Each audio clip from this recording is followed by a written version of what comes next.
ઝીણવટપૂર્વક તારી પાસે તને નક્કી કરાવવા માટે કીધું. કલાક ઉપર થયું. પંચભૂત, 3 ગુણ, 5 વિષય, કાંઈ બાકી ન રાખ્યું ટૂંકમાં.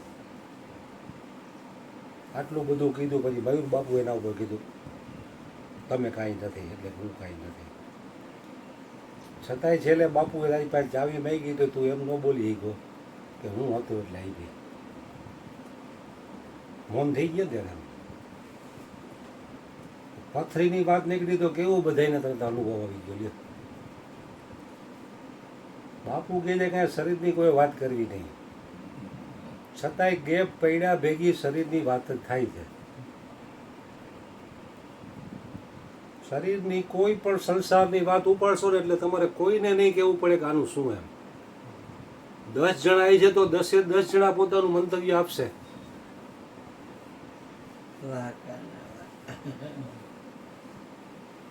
એમાં આપણે બધા કેટલા પાવર થાય છે. સત્સંગમાં કોઈ એવો પ્રશ્ન આવે તો મૌન થઈ જાય, કારણ કે એનો અભ્યાસ નથી. એકની એક જ વાત મહાપુરુષોએ અનંત રીતે કરેલી છે. બાપુએ કીધું ને તમે કાંઈ નથી, હું કાંઈ નથી. આ જ વાત સ્વામી રામસુખદાસે પણ કહેલી છે કે હું શરીર નથી, શરીર મારું નથી, શરીર મારા માટે નથી. આવું જ્યાં સુધી તમને નક્કી નહીં થાય હું શરીર છું, શરીર મારું છે, શરીર મારા માટે છે, આવું જ્યાં સુધી આપણને નક્કી છે ને ત્યાં સુધી કદાચ બ્રહ્માજી આવીને આપણને ઉપદેશ કરે, કે ભગવાન વિષ્ણુ આવીને ઉપદેશ કરે, કે ભગવાન શિવજી આવીને ઉપદેશ કરે તો પણ આપણું કલ્યાણ નહીં થાય. નક્કી આટલું જ કરવાનું. તો એ નક્કી કરવા માટે સત્સંગ અત્યંત જરૂરી છે. તો અહીંયા કંઈક સામાન્ય બીજી વાત નીકળી પથરીને કે બીજી કોઈ પણ વાત નીકળતી હોય તો આપણે કહેવામાં ગળાડૂબ થઈ જાય છે. સત્સંગની જગ્યામાં બેઠા છીએ તોય તો સંસારમાં આપણું શું થતું હોય છે ત્યાં તો આ વાતને સમજેલાય નથી કોઈ. તો એનો પ્રભાવ એટલો છે ને કે જ્ઞાની ઉપદેશ લીધેલા વ્યક્તિ, સત્સંગમાં જવા વાળા વ્યક્તિ એના પ્રવાહમાં તણાઈ જાય. એક વાત કહું, જ્યારે જ્યારે હું સત્સંગમાં આવ્યો છું, બહાર નીકળું જાઉં પણ એટલો હરવો ફૂલ થઈને જાતો હોય ને ભગવાન, મને એટલી બધી હરવાસનો અનુભવ થાય છે ને એની સીમા નથી. મારો બધો થાક ઉતરી જાય.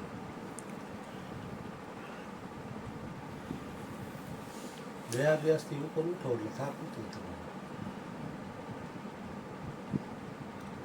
સંકલ્પ વિકલ્પ ઓછા થઈ જાય, ઘટી જાય.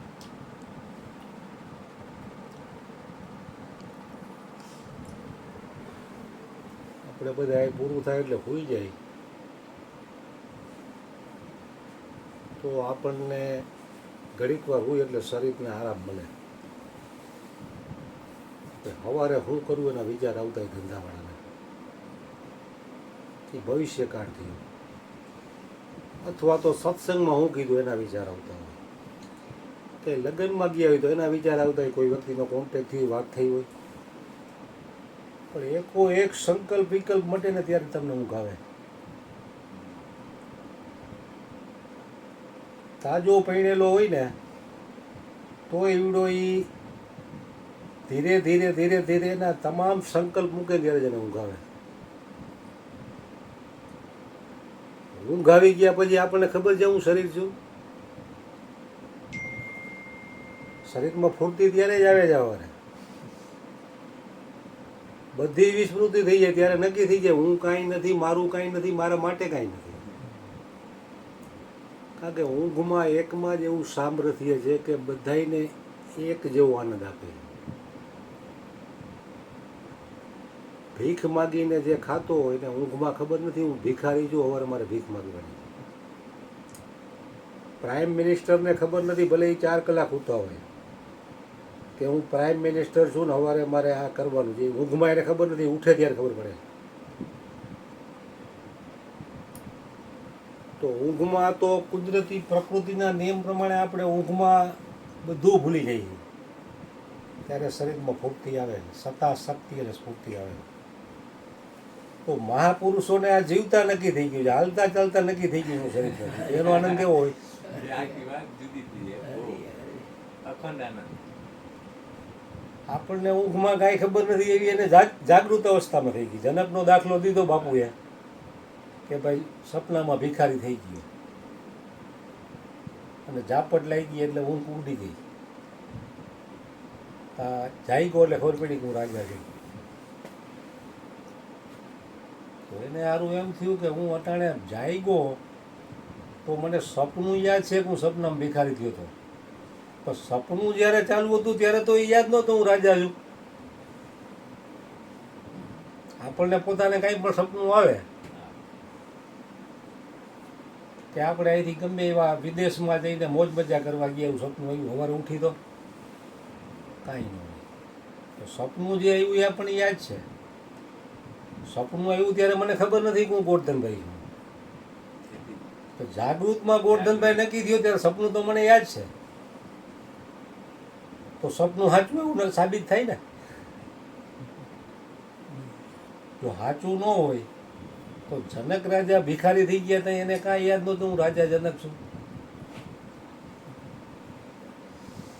તો રાજા જનક ન હોય ત્યાં વિસ્મૃતિ થઈ જાય ને. તો જાયગા ત્યારે એ ભિખારીનું સપનું આવ્યું તો યાદ હતું એને. યાદ હોય. એટલે અષ્ટાવક્રે એ જેને નક્કી કરાવ્યું કે સ્વપ્નમાં તું ભિખારી બન્યો હતો ને ત્યારે એ સાચું હતું. અને જાગૃત અવસ્થામાં તું રાજા છો તો સપનું ખોટું છે, અને સ્વપ્ન અવસ્થામાં અત્યારે જાગી ગયો તો સપનું ખોટું છે, જે ભિખારી હતો ત્યારે તું રાજા હતો એ ખોટું છે. અને આમ આ ખોટું છે ને ઓલું ખોટું છે.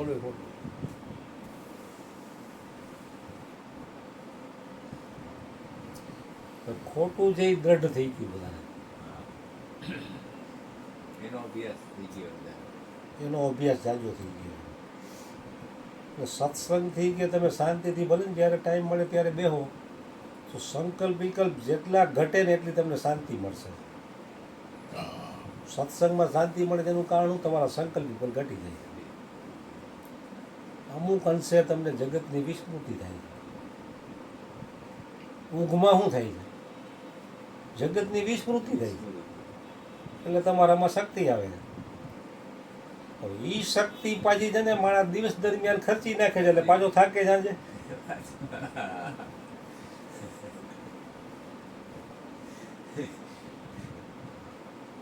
જાગૃત જગતમાં આપણે મહેનત કરીને પૈસા કમાય. પૈસા કમાવા મહેનત પડે કે નહીં? વાપરવામાં પડે. અહીંથી સિંગાપુર જવું હોય તો હું ટિકિટ લઈને પ્લેનમાં બેસી જાઉં. મહેનત હું એસી પ્લેન હોય અહીંયા આવીને 5 સ્ટાર હોટલમાં ઉતરું તો 2 મહિનામાં કમાણો એટલા પૈસા હું 8 દિન વાપરી આવતો હતો. આ પ્રકૃતિના નિયમ મુજબ તમને શક્તિ ઊંઘમાં પ્રાપ્ત થાય છે. બધું ભૂલી જાવ છો ત્યારે પ્રાપ્ત થાય છે. તો એ શક્તિ જે રહી એનો દુરુપયોગ આપણે જગતમાં કરી નાખી. એ શક્તિનો સદુપયોગ જો તમને તમારા કલ્યાણ માટે કરો તો એ શક્તિ વધતી જાય. बड़े बड़े उद्योगों की अपेक्षा 2 क्षण परमात्मा में विश्रांति पाना अनंत गुना हितकारी है. एक बाजू कोक एम के તમે 2 क्षण परमात्मा में विश्रांति पामो કે 8 દિવસ મૌનમાં તમે રહ્યો, એકાંતમાં રહ્યો, અને એક બાજુ એમ કે આ 5000 માણાની ફેક્ટરી તમને આપવામાં આવશે ચાલુ અને મહિને 5 કરોડની આવક કરી તો તમે કયું પસંદ કરો? ફેક્ટરી પસંદ કરાવીને 5 કરોડની આવક કરી. આખું બંધ કરીને પરમાત્મામાં વિશ્રાંતિ પામી શું કરી લેવું? એમ થાય ને આપણને ફાયદો એમાં છે, એમાં ટેન્શન છે. મહેનત તો એની જ છે. હે આ બધી મહેનત કરી એના માટે તો કરી શાંતિ હારું. કોઈ શાંતિ મળતી જ નથી. શાંતિ પોતાનામાં જ એમાં રહેવું નથી. રહેવું સવા ભગે કીધું ને પાણીમાં જ્યાં પડ્યું છે ત્યાં કોઈ ગોતતું નથી ને ગોતે છે છેતે છે. ભ્રાંતિ થઈ જાય કે બહાર સુખ છે ભીતરમાં સુખ. શ્રીમદ ભગવદ્ ગીતામાં પણ એક શ્લોક છે, સંતુષ્ટમ સતતમ યોગી યત આત્મન દઢ નિશ્ચયા.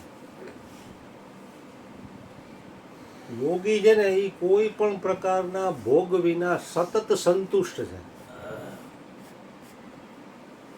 એ ઝૂંપડપટ્ટીમાં રહેતો હોય, ખાવાનું નક્કી ન હોય, કોક આવે તે કંઈ ખવાય એવું હોય.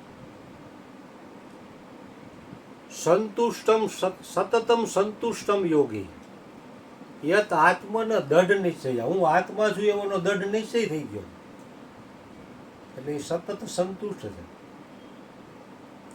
અને ભોગી તમામ પ્રકારના ભોગોની વચ્ચે દુઃખી. મોટા મોટા ચક્રવર્તી સમ્રાટો કે પ્રધાનો પાસે અબજો રૂપિયા પડ્યા એટલે કે સુખી ન હોય. એને આપણા કરતાં જાજુ ટેન્શન હોય. રાતે ઊંઘે ન આવતી, ગોળીઓ પીએ ત્યારે આવે કે દારૂ પીએ ત્યારે આવે, અને ઓને હુટા ભેગી ઊંઘ આવી જાય. એને નક્કી થઈ ગયું હું કાંઈ છું જ નહીં, એટલે વિચારે કાંઈ આવે નહીં. કાંઈક હોય એને વિચાર આવે ને.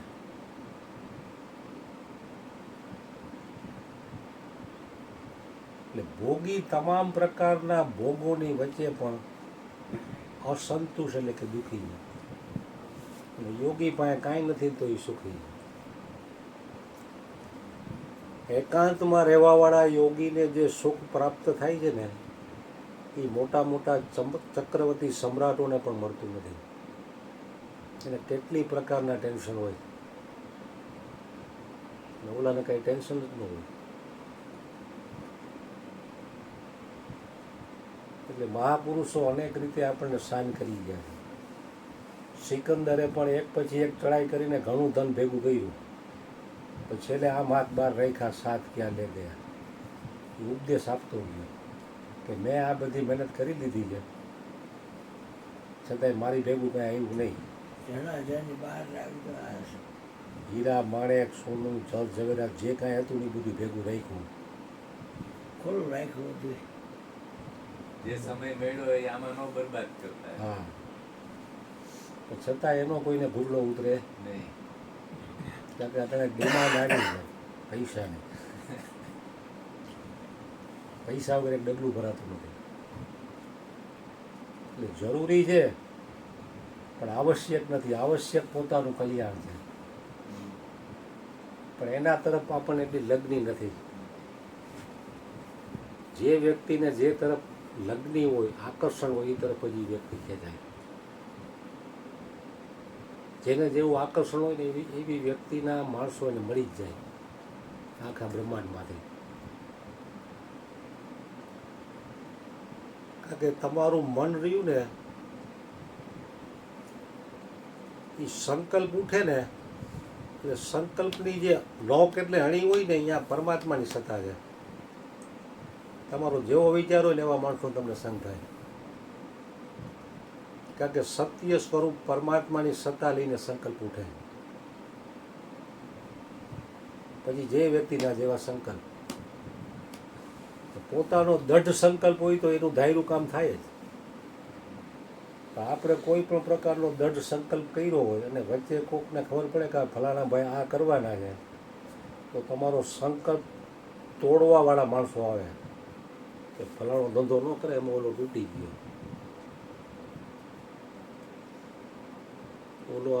ઓલાએ લોન લીધી હતી ભરી ન હોય, આમ થયું તેમ થયું. તમારો સંકલ્પ બોધો કર્યો. તમારો જો દઢ સંકલ્પ હોય ને તો કોઈની તાકાત નથી તોડી શકે. આપણું જ અખડ ડખડવાળું હોય તો એને તોડવાવાળા માણસો આવે. કારણ કે દઢ સંકલ્પ હોય તો પ્રકૃતિમાં પણ પરિવર્તન આવી જાય, ફેરફાર થઈ જાય. એટલી તાકાત છે સંકલ્પમાં. ગીતામાં પણ કૃષ્ણ ભગવાને કીધું કે હે અર્જુન, હું મારા એક સંકલ્પથી આખા વિશ્વમાં વ્યાપું છું. તો એનો કેટલી તાકાતવાળો સંકલ્પ કહેવાય.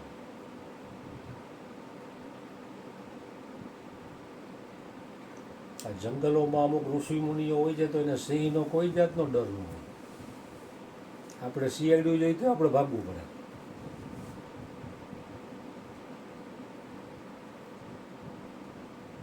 તો એને નક્કી હોય કે એમાં હું જોડ એનું કાંઈક બગાડી ન હોય. તો બાપુ ઘણી વાર કહે ને તમે સામે બીજો નક્કી કરો ને એટલે સામે પગ ભરાવવાનો ઊભો થાય. શાંતિભાઈ ભેગા જતા તો કે આગળ ઠોલિયો આવે એ કે તમે ઠોલિયાને હું કમ ઊભો કરો? તમે ઉતરી જાવ એ કે આપણે નક્કી કર્યું ઓલો ઠોલિયો મને રોકશે તમે રોકે. તમારો દૃઢ સંકલ્પ હોય તો એ ન રોકે. એટલે નક્કી આ પોતાનું કરવાનું છે. એની કોઈ જડીબુટી નથી આવતી. ગુરુએ તમને માર્ગ બતાવી શકે કે ભાઈ ગુરુના ચરણે ગયા તો ગુરુએ કીધું જેને તું ગોતે છે તું પોતે ગો. એને તો જેમ સત્ય કહી દીધું. પણ નક્કી તો આપણે ખુદે કરવું પડશે ને. કે જે મહાપુરુષો થઈ ગયા એ આપણી જેમ સંસારમાં જ હતા. એને બાયડી છોકરા હતા, ધંધો કરતા હતા એની રીતે. છતાં એ મહાન થઈ ગયા. તો આપણને એ જ શરીર મળ્યું છે પણ એની લો એ તરફ હતી.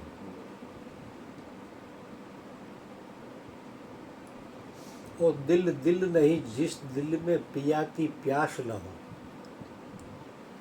પૈસાની પ્યાસ હોય તો મારા વતન ને બાયડી છોકરા ને બધું તજીને દુબઈ ને ઓસ્ટ્રેલિયા જાય છે કે નહીં પૈસા કમાવા. પછી ભલે અહીંયા સંડાસ સાફ કરતા હોય, ડોલર ઊંચા મળતા હોય, અંજવારી પોતા કરતા હોય, પણ 2-5 વર્ષ કરકસરથી જીવીને અહીંયા પૈસા લઈને આવે તો એની કિંમત કેવડી થાય? કારણ કે એને એ તરફની લો છે એટલે એને એ કહ્યું એવી લો આમાં જો હોય તો આમાં તરફ બેડો પાર થઈ જાય.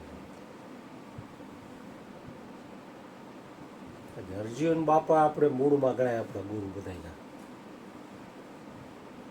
એનો ઉપદેશ વાયા ચાદર ઓઢીને બધે પહોંચ્યો હજારો માણસોમાં, હજી પહોંચી રહ્યો. બરોબર. તો અર્જુન બાપાને જેવી લોમાં ઉપદેશ લીધો ને એવી લોમાં હજી લગભગ કોઈ નથી લીધો.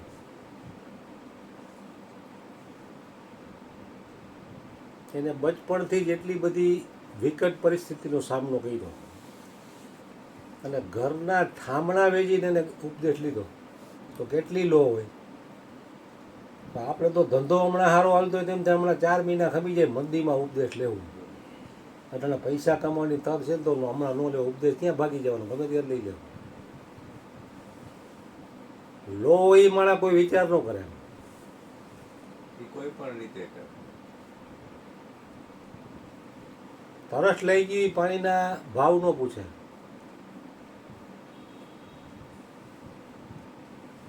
એક ટ્રેન એક સ્ટેશને ઊભી રહી.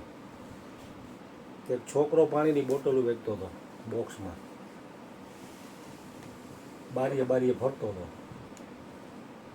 તેમાં એક ભાઈને કીધું પાણી ઠંડુ લેવું તો બોટલ.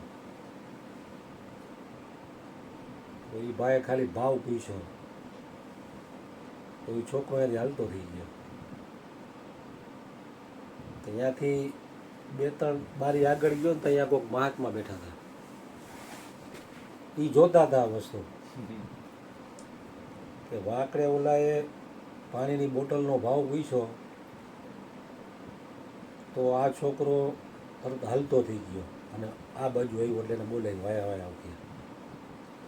એ કે તે વાં ઓલાએ પાણીની બોટલનો ભાવ પૂછ્યો તો કાં કીધો નહીં?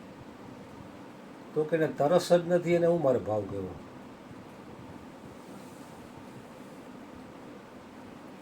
તરસ હોય ને જ્ઞાતિ કાંઈ નડતું નથી. એ ભાવ નથી પૂછતો શું છે.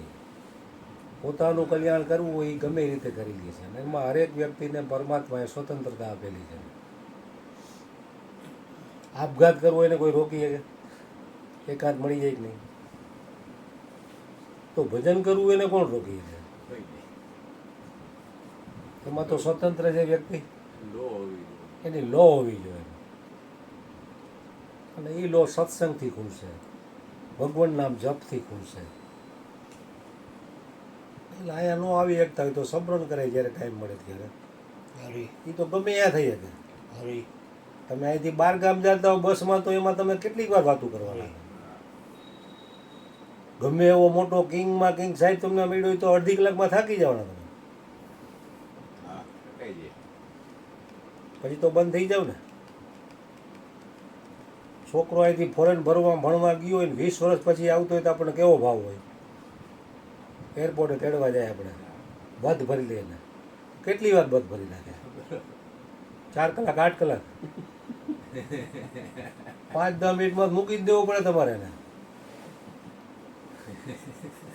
અફરા જેવી બાયડી મેળવી તો કેટલીક વાર સંકલ્પ વિકલ્પ મૂકીને હોવું જ પડે કે નહીં? થાક લાગે. નકર ડોહો બીજે દી ઊભો ન થાય. એ બધી ક્ષણિક વસ્તુઓ છે. ગમે એવો હોય તો તમને 2-5 મિનિટમાં તમને એમ થાય કે હવે બસ શાંત થઈ.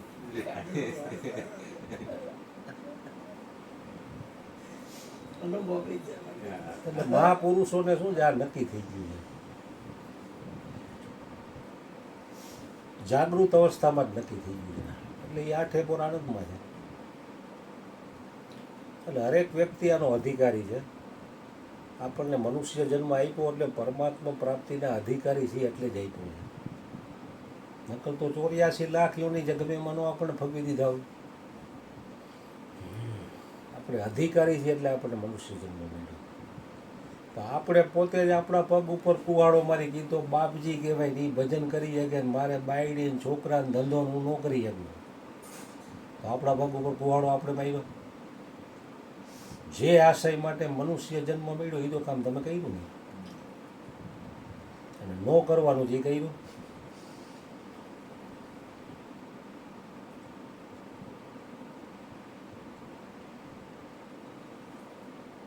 મહિરા પછી મુવો. ઓલા જેમાં જેવું થાય. એમ જો જેમો કરીને ખેડૂ હતો ગામડામાં. ગામડામાં તો બધી વસ્તુ મળે નહીં, બીજા ગામ જવું પડે. એટલે એવો સેવાભાવી હતો ને, આજુબાજુમાં બધાને પૂછે કે હું જાઉં છું, તમારે કાંઈ મગાવવું હોય તો કોઈ કે ચોખા લઈ આવજો મારો 5 કિલો, કોઈ કે બાજરો લઈ આવજો 2 પાલી, મગ લઈ આવજો, ઘઉં લઈ આવજો, જાર લઈ આવજો, ખાંડ લઈ આવજો, બધી આઈટમો. અમથી ડોસી કે મારા હાટું ઓલી ખીકણી લેતો આવજે. આખા ગામે બધી વસ્તુ મગાવી. તો તઈ તો કંઈ કાગળ બોલપેનના ઉપયોગ હતા નહીં. જેમાંના ઘરમાં કાંઈ નહોતું એટલે એ લેવા ગયો હતો ને આ ગયો ગામમાં. આજુબાજુના ગામની બધાયની વસ્તુ યાદ કરી કરીને ગાડું આખું ભર્યું, જે કોઈની ભૂલાવી ન જાય. વહેલી સવારનો સૂર્યોદય થઈ તેઓ કે ગયો, પછી સાંજ પડી એટલે અહીંયા સૂર્ય અસ્ત થયો એટલે અહીંયા આવ્યો સાંજે. સાંજે તો પછી ગામડામાં વહેલા સૂઈ ગયા હોય, આરતી થાય એટલે વારું કરી લઈએ, પછી સૂઈ ગયા 9-10 વાગે એટલે વહેલા ઉઠે. સવારમાં બધાને બોલાવીને કે હલો હોની વસ્તુ છે ને યાદ કરી કે એકની વસ્તુ આપી દીધી. ગાડું થઈ ગયું ખાલી. ઘરવાળા કે આપણા આટો મગાઈ ગયું તો એ તો હું ભૂલી ગયો. એટલે આપણું કામ એ જેમાં જેવું છે. જે કરવાનું જે નથી કરતા નથી કરવાનું એમાં ટાઈમ બરબાદ કરી. ટાઈમ બરાબર. જે અભ્યાસ કરવાનો એ અભ્યાસ ઉપર જ. જેમાંની વાત ઉપર આપણને હસવું આવે છે, પણ આપણી ઉપર આપણને હસવું નથી આવતું. આપણે જેમાંના ભાઈ જ છીએ. તો તમે તો બાપુ પાસે ઉપદેશ લીધેલો બરોબર. અહીંયા ઉપદેશ ન લીધેલો ને એની યારે બાપુ પહેલાં આ જ ચર્ચા કરે કે મોબાઈલ લઈ તો કંઈ આપ્યો, અનેક રીતે પૂછે તો ઓલો એમ ન કહી શકે કે હું હતો એટલે આપ્યો.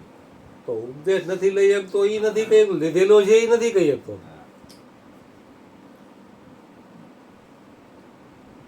તો હું ઉપદેશ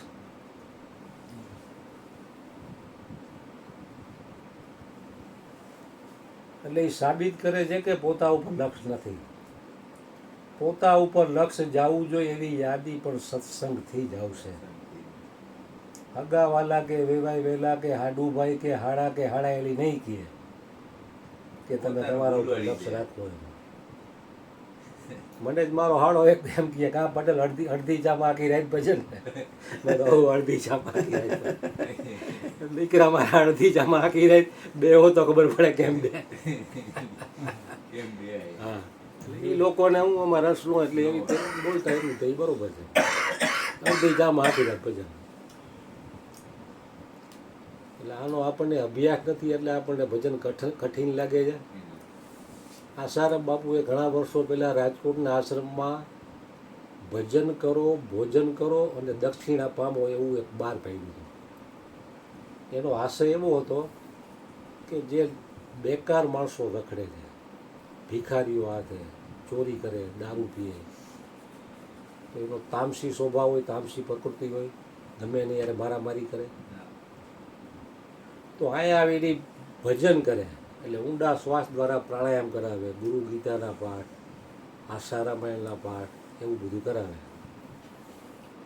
પછી બપોર તમને જમવા આપે, ફરી બપોરે કલાક આરામ કરીને પાછો સત્સંગ કા ઓલું વિડીયો પ્રવચન બતાવે, પછી સાંજના 7 વાગે પાછું જમવાનું આપે. પછી 50 100 કોકને 200 હોય તો દક્ષિણા આપે. તો એ ધંધો હાલ્યો નહીં. નો આયલો. 2 ટાઈમ જમવાનું આપે, માથે 100-200 રૂપિયા આપે, તોય કોઈને એમાં રસ પડ્યો નહીં. એવું કે કે આના કરતાં તો હું ગામમાં ભીખ માગી લઉં, એમાં 500 મને મળે, હું ચા પી શકું, ફાંકી ખાઈ શકું, દારૂ પી શકું, માંસ ખાવું, એમાં મજા આવે ને. આમાં તો આશા રામાયણના પાઠ સાંભળવાનું, ગુરુ ગીતાના પાઠને ઊંડો શ્વાસ લઈને પ્રાણાયામ કરવાના. ભટકણમાં જ મજા આવે. તો એમાં કોઈ માણસો બહુ આવ્યા નહીં. આવા ઇન્ડિયાના ઘણા આશ્રમોમાં વર્ષો પહેલાં ચાલુ કરેલું કે અહીંયા અમુક દાતાઓ પૈસા આપતા હોય તો મફત જમાડે અને 100-200 રૂપિયા આપે. કદાચ 10 જણા હોય તો 100 જણા હોય તો 10,000 રૂપિયા થાય. એમાં તો બેલેન્સ કરોડોની પીડી, એમાં કાંઈ ફેર ન પડે. પણ આશય આવો હતો કે લોકો વરે કાંઈક ખોટા ધંધા કરતાં બંધ થઈને ઉપર ઉઠે, પણ એની કોઈને જરૂર નથી. નથી. વીરપુરમાં મફત અન્ન ક્ષેત્ર હાલે છે, અંદર 1 રૂપિયો મૂકવાની મનાઈ છે, તો એમાં ભિખારી છે. કારણ કે પૈસા હોય તો જેમ કરવું એમ થઈ શકે ને. ઓલા તો ગઢી ખીચડી તમને મફત ખવડાવી દે, એમાં શું થાય? 200-500 ભેગા થાય તો એને જે ઉપયોગ દુરુપયોગ કરવો એ કરી શકે ને. હા. નકર ખાવા પીવા માટે માણસોને ક્યાં પૈસા જોઈએ? અમારે વર્ષના 5 મણ ઘઉં જોઈ છે, 600 રૂપિયા વાવલે 3000 રૂપિયાના ઘઉં થયા. તો રોજની 100 રૂપિયાની ફાંકી ખાઈ તો મહિને 3000ની તો ફાંકી હું એકલો ખાઉં છું. ઓલા 3000ના ઘઉં આખું ઘર ખાઈ. તો બિનજરૂરી ખર્ચો તો વધારે છે કે બીજું કાંઈ? બિનજરૂરી. દોડવાનું એના માટે જ છે. સાદું તમે ખાવ એટલે તમારે 50 રૂપિયાનું તમે ખાઈ ન હોવો. અહીંયા બાપુ ઘણીવાર સાદું કરે તો 50 રૂપિયાની ડીશ માન થાય છે. હોટલમાં આપણે પંજાબી નાન ખાવું હોય તો 500 દઈ છે કે નહીં? ને શરીર બગાડે એ બોનસમાં પાછું. એટલે આ જીવ આદિ અનાદિથી ન કરવાનું કામ જ કરે છે. પોતાનું કલ્યાણ કરવું એ ગમે તે રીતે કરી દે. અને સાર્થકતા એમાં જ છે. બાકી બધી બેવકૂફી છે. પણ બેવકૂફીવાળાનો સંગ આપણને વિશેષ છે. એટલે બેવકૂફીવાળાના સંગમાં આપણે જઈએ ને એટલે આપણને પોતાને આપણો વિવેક ભૂલાઈ જાય છે કે હું ક્યાં ગીલાના માર્ગે હાલતો નહીં. પણ સત્સંગના અભ્યાસથી તમને તમારી સ્ફૂર્તિ થાય કે હારું આ લોકો ખરેખર કરવા જોઈએ. કાંઈ વાત કોક ઉખેડે ફલાણો ભાઈનો આમને ઓલા ગામમાં રહીએ છે તો આપણે જોયું ન હોય તો આપણે કહી દઈએ બરોબર છે. અમુક શું કરે ના એ નહીં, એ ગામનું એ નથી, એ ફલાણું એ તું કહેશ ને એ નહીં, હું કહું છું એ સાચું. એટલે એમાં વાત એટલી લાંબી તો વ્યર્થ વાણી વિલાસ જ થયો. સદગુરુ મહારાજ એક વાત કરી લઉં.